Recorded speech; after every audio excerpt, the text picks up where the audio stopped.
Hello everyone, I hope you are doing well. Today we'll talk about how to fix or how to solve the problem of eBay autoplay. You will click on settings.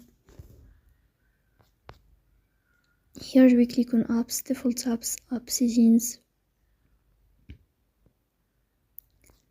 In this list you will search about eBay. Then we click on first stop and we click OK. Here you will enter to storage. Then here you will click on clear cache. After that you will turn off your Wi-Fi and you will turn on your Wi-Fi again to fix that problem. So that's all. Don't forget to support us by like and subscribe. See you next time and thank you for your watching and your attention.